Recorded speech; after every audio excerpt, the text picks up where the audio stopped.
Well, good morning. It's Saturday morning, April the 11th, I believe. And it's just about dawn. As you can see behind me, that's the sun coming up. And we are out at the farm doing a little bit of watering. I'm heading out of town for the day, so I had to get up early and come out and do a little bit of watering and get the plants that aren't in the ground yet watered. And so I just thought I'd do a quick update what we've done the last few days. And I don't know, I'll come down over here. We were able to move our shed, our little storage shed here, further back on the property, and that is going to, right now it's the cat's house, but eventually it's going to become our chicken coop, and we're hoping to get about 36, 40, 45, I don't know, whatever chickens in there that we can start really producing eggs for sell and for lease to these. And right now the chickens are all over here. You can see the coop is right there, and so we'll have to start moving all that this way. We're hoping to do sheep sometime in the summer, and the idea is to build a pen that will accommodate both the sheep and the chickens to free roam. And then down on this last acre of property all down here, we're going to fence all that off and make that like a free range pasture for the sheep, and cuts down on the mowing, and we can raise some sheep maybe. I don't know, we'll see if that all works out, but that's in the plan sometimes. Right now we just want to get plants in the ground, and we can worry about that in June and July maybe. Down here kind of by the chickens, you might even be able to hear them. Nope, they're not making any noise. But down here in the ground, this is what we're going to do with our strawberries. We're going to have these beds that run all the way down here. There'll be several rows, enough for me to mow in between. And then we have all these raised beds that will be filled with strawberries. We've got about 216 plants. So we've got about half of them in the ground right now. They still need to be mulched. Then further down, I wasn't very smart when I did my planting, and that is a garlic patch down there, but we want the strawberries to run that way. And we would just be able to mow on either side, but that's garlic. Same over here, and in the tent as well is garlic. So about 700 cloves or so. So that's something that we're hoping to, be able to provide a little bit of fresh garlic for sale and for the lease of these ministry. Over here, we have onions. I don't know if you can see them. We'll get up close and personal. Down at the onion patch. These onions are several different varieties, but there's about 1,600 onions in this patch. We planted more onions down on the vegetable acre, and so one of the things that we want to do is we've got about 2,000 onions in the ground, and that seems like a lot, but if you think about how much you use onions and whatnot, and they're not a very expensive vegetable, but they're so cheap to plant and grow that it's hard to not really consider doing it, both for people and just to be able to sell. And I'm going to swap out the water here. Right now, we're working on an irrigation system, but as of right now, it's me and this hose. So I am the irrigation system, and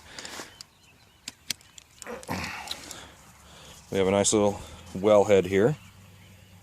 And then we just hook up with quick connects, turn that on, and out it goes. Also, here's our friends, Mouser and Pouncer, licking the water off their paws. This morning, it's a little dewy out, but let's walk up to the orchard. We've got a bunch of different plants. They all came in. They look pretty healthy, and we got them planted. Haven't had any real problems yet. They still need to be mulched as well. Then I planted the pecans yesterday. I keep making the joke that everything we planted starts with a P. Plums, peaches, pomegranates, pears, pecans, and then apples. So that's a lot of P's. I don't know how it ended up that way, but as you can tell, it's a little hike up here. It's not too bad.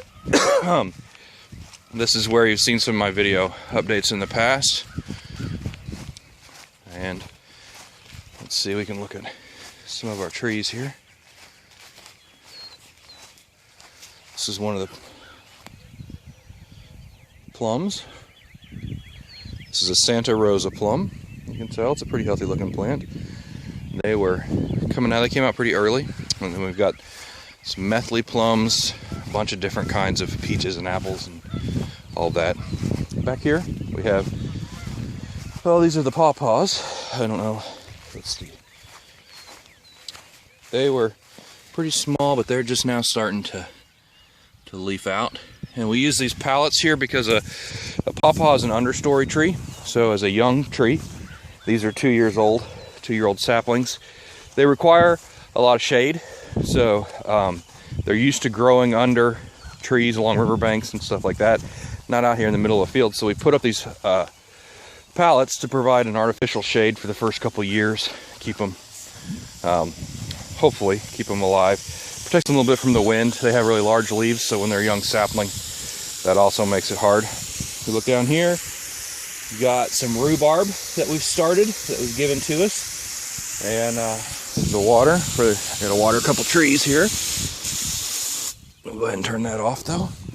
Right down in this patch, directly below me, this is where we started some lettuce a little less than a week ago.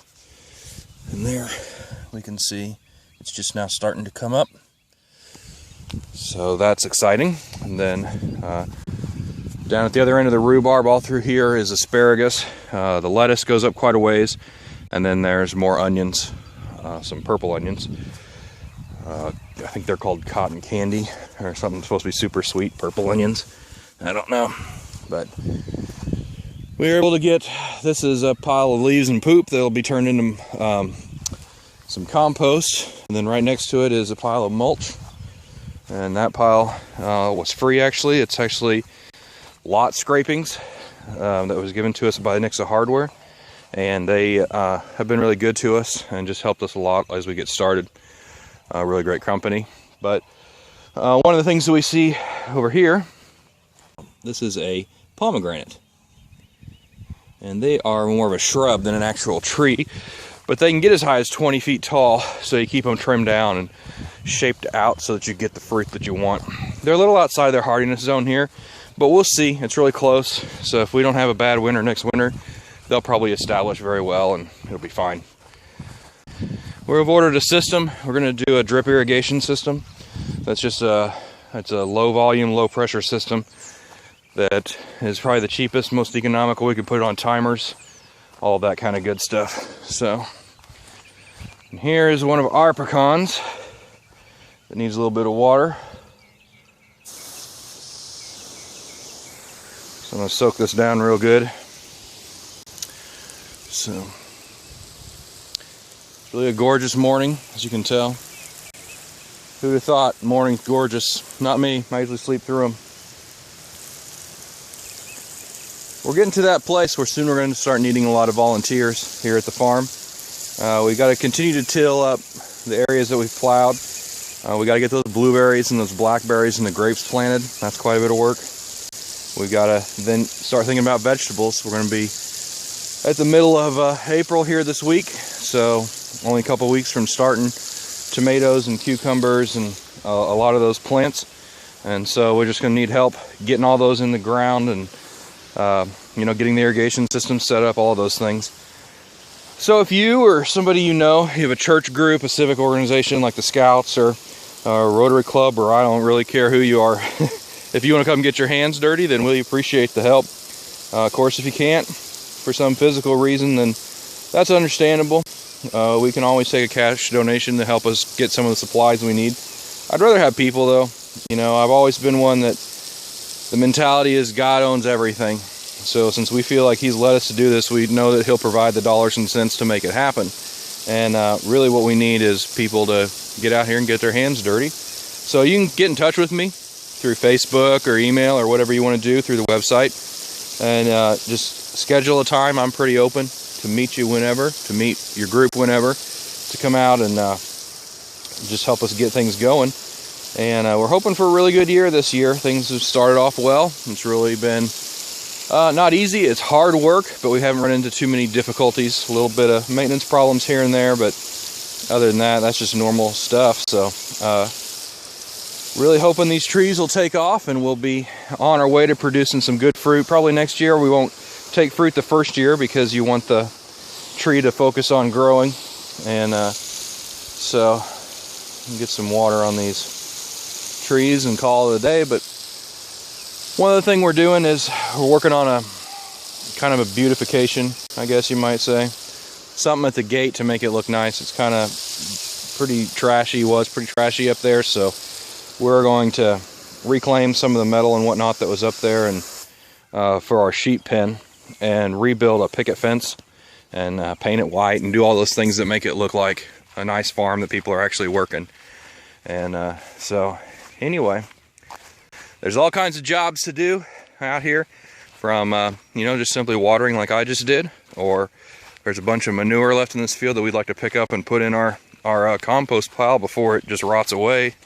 We got plenty of building projects to do. We got to move plants around and dig and plow and till and all of those kind of things. So your help is needed, and we'd love to have you out here. And so if you feel like it's something you want to support that way, then please feel free to get in touch. And I'm Andrew. It's a gorgeous morning, and see my buddies there. Stupid cats. Follow me like dogs, that's all right. So it's a gorgeous morning. Enjoy the day, and that's it for this time.